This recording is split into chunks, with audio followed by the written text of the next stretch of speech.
to begin with, the first and the foremost thing, most of the mothers have one pertinent question: how do we manage our teenage children? Yeah. So see, I have two boys of my own, and they've passed through their teenage adolescent stage.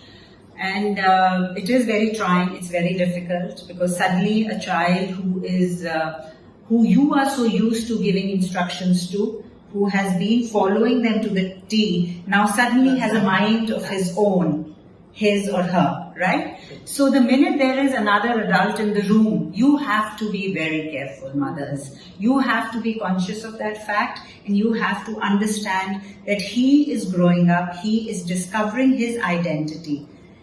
There is a very thin line between freedom and going astray.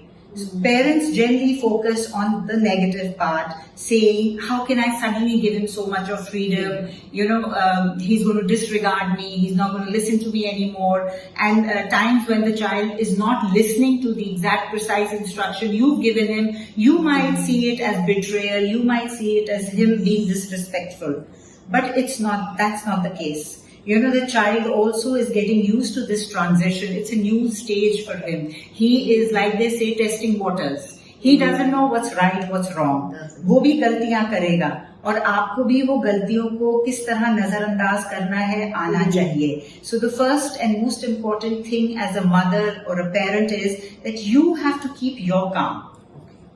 So here, I have one doubt. So shouldn't this process of thinking how to manage start way beyond before the teenagers hit your child? Isn't it? Yes. So see, these days as it is, there is, as a parent, generation gap तो आ गया है ना? तो आपको बचपन से ही you would notice जिस तरह आपको अपने बच्चे के साथ व्यवहार करना है is different than what we underwent when we were growing up, right?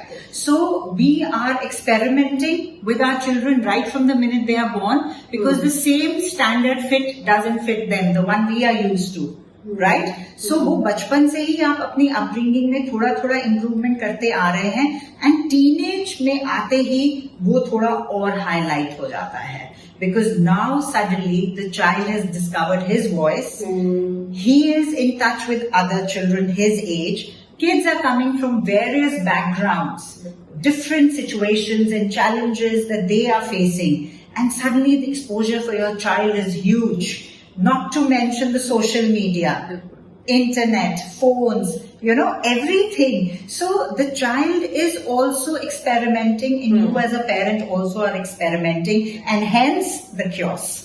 Right. So how do you come into the picture now? Now that we know what is the solution? So the problem is this, and the solution begins with first, like I said, you finding your peace. If you as an individual, just as an individual, are at peace, you know what you want and how to achieve that.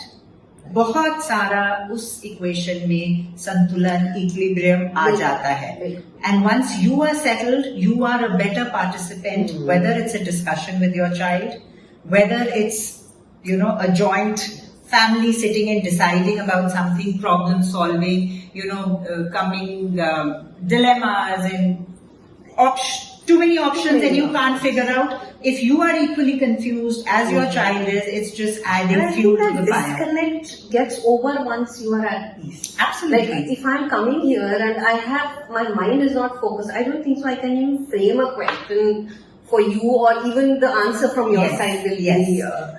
So it finally boils down to that you find your peace. आप grounded हैं अगर, तो आप कुछ और करने के काबिल हैं. अगर आपकी इमारत ही shaky है, तो there is no point building further floors. The focus then is how I want to improve. मेरे husband के साथ कुछ हुआ, मेरे mother-in-law के साथ कुछ हुआ, या मेरे profession में कुछ हुआ. So when you are at peace with your life, you are able to focus on your child as well. Absolutely.